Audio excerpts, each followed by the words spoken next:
Hello everyone, welcome back to my channel Dolly daily vlogs. అందరూ ఎలా ఉన్నారండి? మేమైతే చాలా బాగున్నాం. లాంగ్ వీడియోస్ అప్లోడ్ చేయడం కొంచెం కుదరట్లేదండి, బిజీగా ఉండడం వల్ల. ఈరోజు అప్లోడ్ చేసిన వీడియో అనేది సాటర్డే వీకెండ్ స్పెషల్ వీడియో అండి. వీకెండ్ స్పెషల్ మీరేం వండుకుంటున్నారు? నేనైతే ఇక్కడ బగారా రైస్ చేస్తున్నాను. అందరికీ బగారా రైస్ చేయడం అనేది వచ్చు. ఇక్కడ నా స్టైల్లో నేను బగారా రైస్ అండ్ సింపుల్గా అయిపోవడానికి నేను ఇక్కడ ప్రెషర్ కుక్కర్లో అయితే చేస్తున్నాను. ఇక మనం ప్రాసెస్లోకి వెళ్ళిపోదాం. ముందుగా మనం ప్రెషర్ కుక్కర్ అనేది పెట్టుకుని అందులో ఒక 4 టీ స్పూన్స్ వరకు ఆయిల్ వేసుకోండి. ఇక్కడ మీరు కావాలంటే గీ కూడా యాడ్ చేసుకోవచ్చు.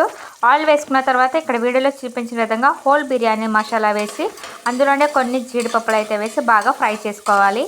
ఇందులోనే కరివేపాకు కొద్దిగా, అలాగే 2 ఘాట్లు పెట్టిన పచ్చిమిర్చిని అయితే యాడ్ చేసుకోవాలి. ఇవి ఇలా ఫ్రై అవుతూ ఉండగా మనం ఆనియన్స్ అనేవి సన్నగా కట్ చేసుకుని వేసుకోవాలి. ఆనియన్స్ మంచి గోల్డెన్ బ్రౌన్ కలర్ వచ్చేంత వరకు మనం ఫ్రై చేసుకోవాలి. ఇప్పుడు ఇందులో నేను ఇక్కడ ఫ్రోజన్ బఠానీ అయితే వేస్తున్నాను. మీరు తాజా బఠానీ తెచ్చుకుంటే దాన్ని ఒక 5 to 10 మినిట్స్ వరకు నానబెట్టుకుని అయితే వేసుకోండి. ఇక్కడ నేను ఫ్రోజన్ బఠానీ అయితే తీసుకున్నాను. ఫ్రోజన్ బఠానీ కూడా ఒక 2 టేబుల్ స్పూన్ వరకు వేసుకుని బాగా ఫ్రై చేసుకోవాలి. ఇందులోనే మనం అల్లం వెల్లుల్లి పేస్ట్ అయితే యాడ్ చేసుకోవాలి. అల్లం వెల్లుల్లి పేస్ట్ అనేది పచ్చివాసన పోయేంత వరకు మనం ఇక్కడ ఫ్రై చేసుకోవాలి.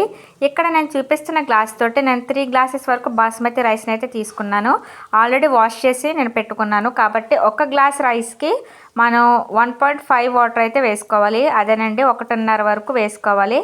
అంటే 3 గ్లాసుల రైస్కి టోటల్గా 5 గ్లాసెస్ ఆఫ్ వాటర్ అయితే వేసుకోవాలి. ఎందుకంటే మనం ఆల్రెడీ నానబెట్టుకున్నాం కాబట్టి మనం 1.5 గ్లాస్ అయితే వేసుకోవాలి. ఇక్కడ నేను బాస్మతి రైస్ తీసుకుంటున్నాను. అదే మీరు నార్మల్ రైస్ తీసుకుంటే 1:2 రేషియో, అంటే 1:2 రేషియోలో వాటర్ కంటెంట్ అనేది తీసుకోవాలి. ఇందులోనే biryani masala powder 1 teaspoon వరకు వేసుకుని బాగా కలుపుకోవాలి. ఇప్పుడు నేను చెప్పాను కదండి, ఒక గ్లాస్కి 1.5 గ్లాస్ వరకు వాటర్ వేసుకోవాలి. అంటే ఇక్కడ నేను టోటల్గా 5 గ్లాసెస్ ఆఫ్ వాటర్ అయితే వేసుకున్నాను. వాటర్ అనేది బాగా కొంచెం బాయిల్ అయిన తర్వాత మనం నానబెట్టుకున్న బాస్మతి రైస్ని అయితే యాడ్ చేసుకోవాలి. మనం ఇప్పుడు ఇందులోనే సాల్ట్ అనేది కూడా అడ్జస్ట్ చేసుకోండి. నేను ఆల్రెడీ సాల్ట్ వేసాను, వీడియో క్లిప్పింగ్ అనేది మిస్ అయింది. సాల్ట్ అడ్జస్ట్ చేసుకున్న తర్వాత మనం విజిల్ అయితే పెట్టేసుకోవాలండి. ఇక్కడ ప్రెషర్ కుక్కర్ మీద మూతనైతే బాగా సెట్ చేసుకుని పెట్టుకోవాలి. ఇక్కడైతే ఓన్లీ ఒక్క విజిల్ వస్తే సరిపోతుంది. అంటే ఆల్రెడీ మనం రైస్ అనేది నానబెట్టుకున్నాం కాబట్టి ఒక్క విజిల్ వస్తే సరిపోతుంది.